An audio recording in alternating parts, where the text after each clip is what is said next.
Shalom, vous allez bien, j'espère. Voilà donc, aujourd'hui, j'aimerais partager un thème avec vous. Que Dieu vous bénisse abondamment. Le thème d'aujourd'hui, c'est « Je vis dans la maison de mon tuteur en tant qu'élève, loin de mes parents.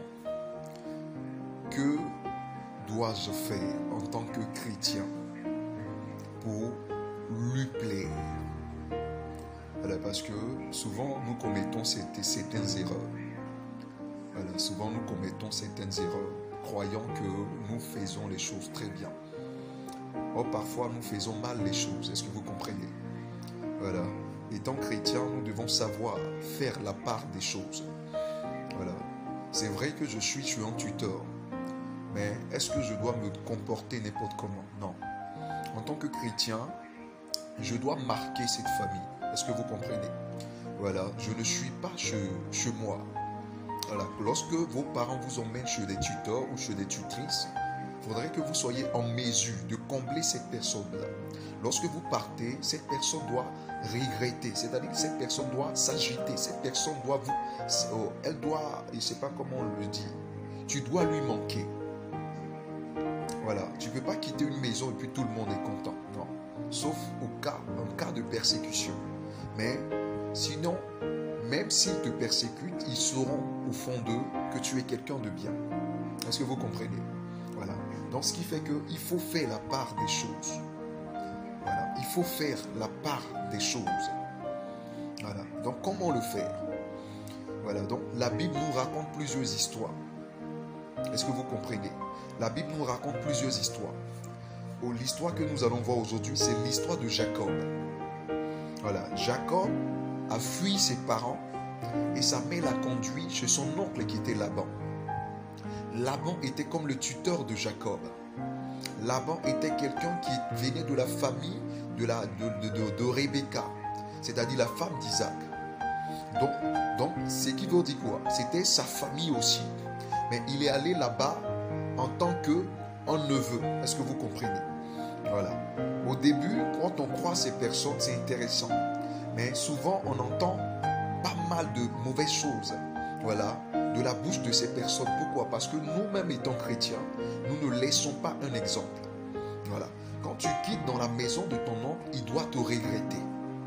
C'est-à-dire, il doit même te pleurer. Il doit s'asseoir là un jour et puis dire, vraiment cet enfant-là, il joue un grand rôle. Est-ce que vous comprenez? Il doit reconnaître que quelque chose a changé dans sa vie. Il doit reconnaître que tu as joué un rôle dans sa famille, dans sa maison. Est-ce que vous comprenez?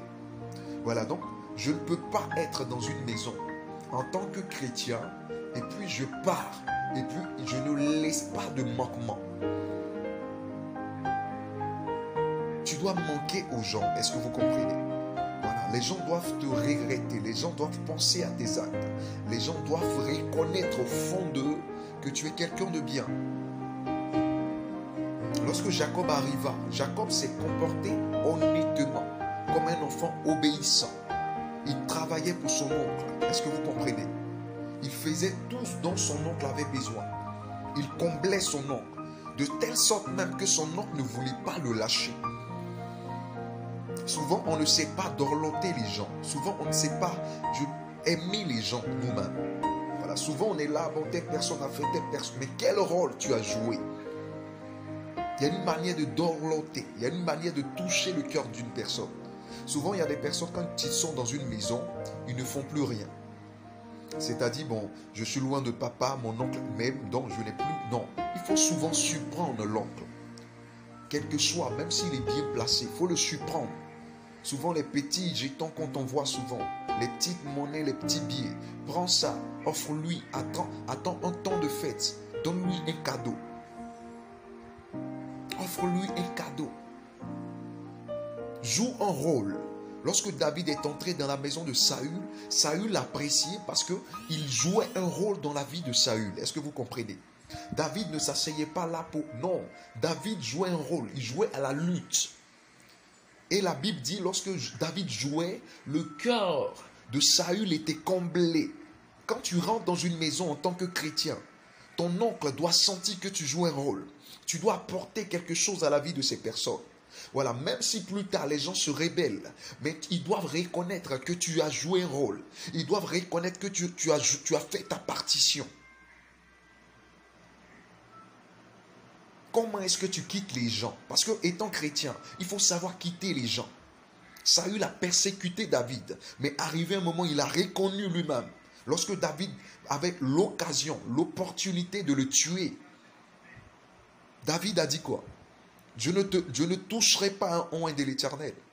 Mais lorsque David est monté à la montagne et il a crié, Saül, j'avais l'opportunité de te tuer, mais je ne l'ai pas fait.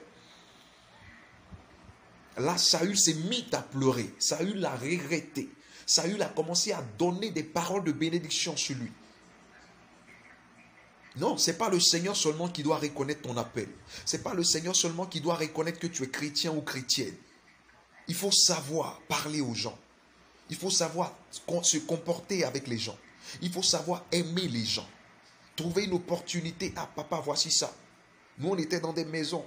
Souvent, même la personne avait tout. Mais on attendait une seule opportunité où la personne était en manquement et on faisait une surprise. Le soir, tu te lèves, tu vas, tu achètes un poulet, tu déposes. Mais il est touché. Ou bien tu attends le jour de la fête des pères pour faire un cadeau. Les gens ne savent pas faire les choses.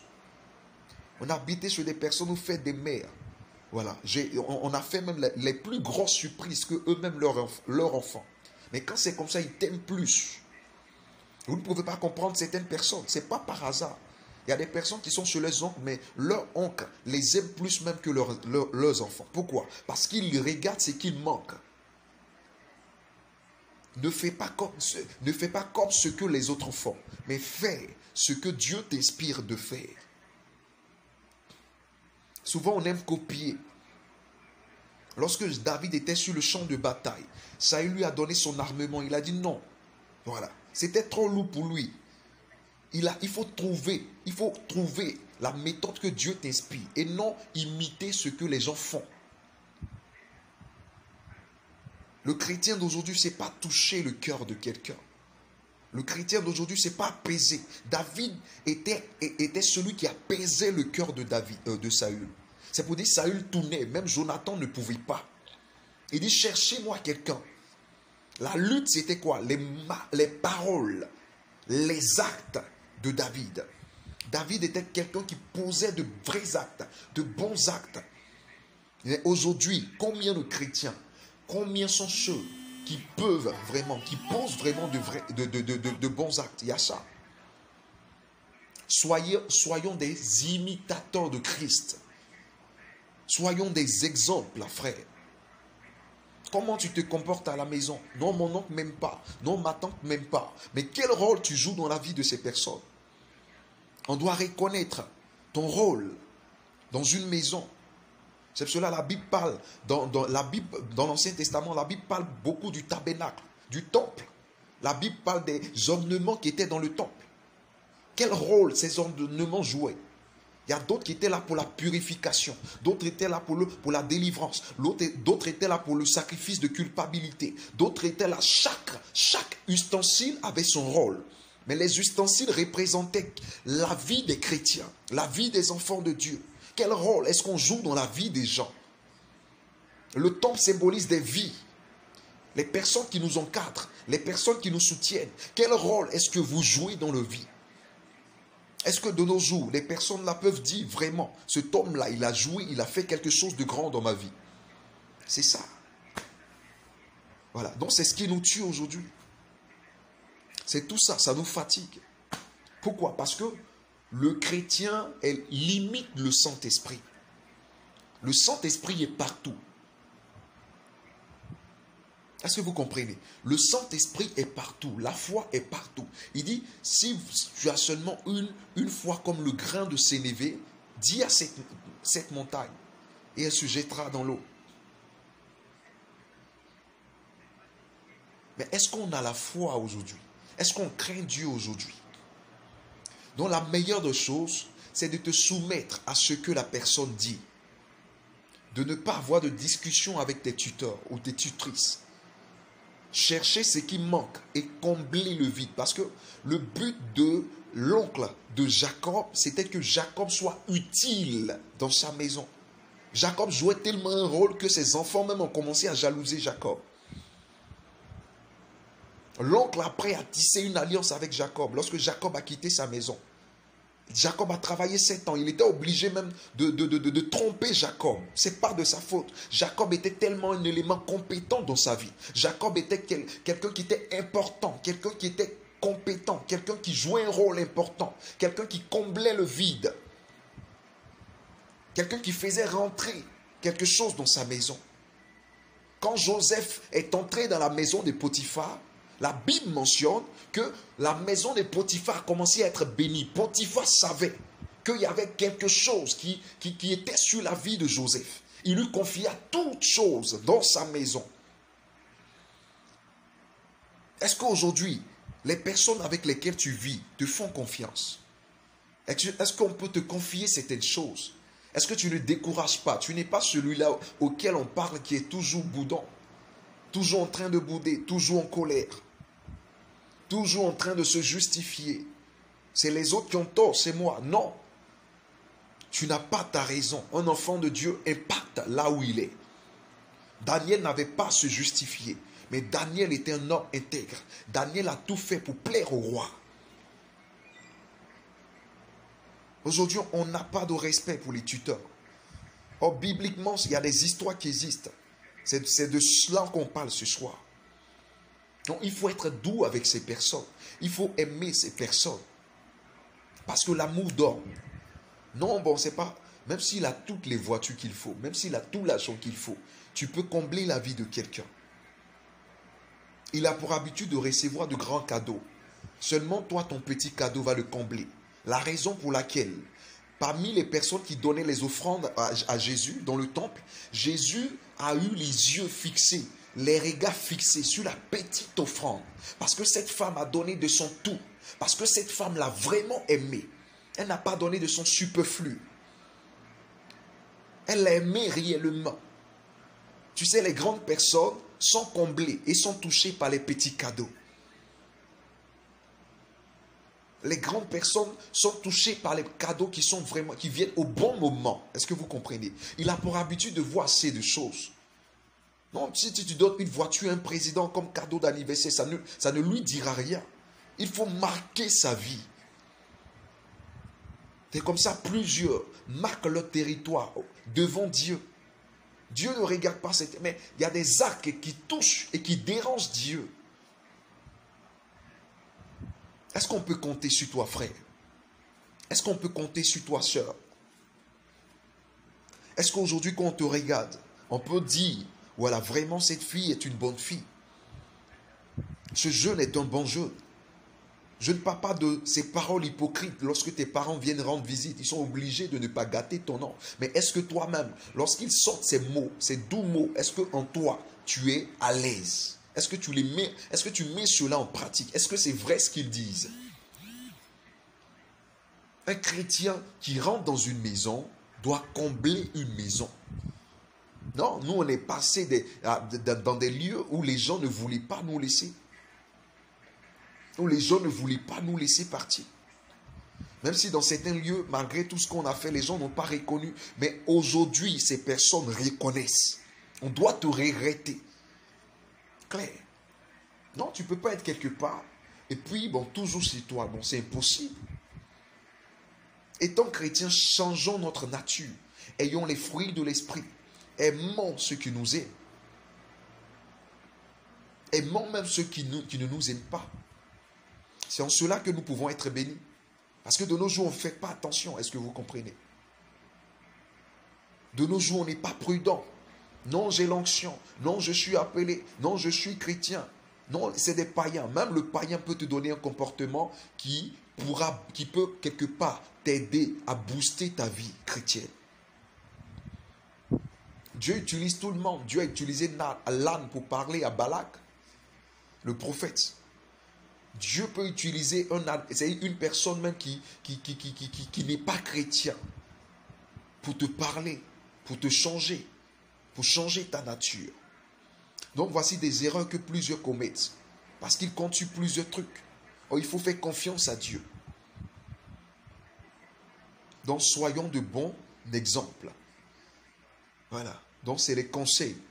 Il faut aimer ces personnes. Il faut obéir à ce que ces personnes disent. Il faut faire tout pour le plaire.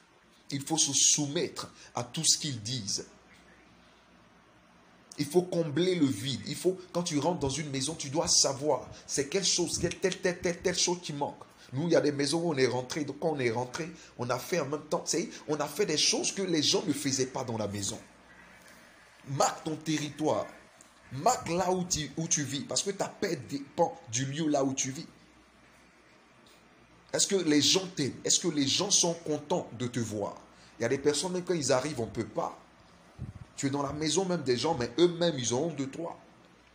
Malgré que tu es chrétien. Donc, c'est ce que vous devez un peu changer.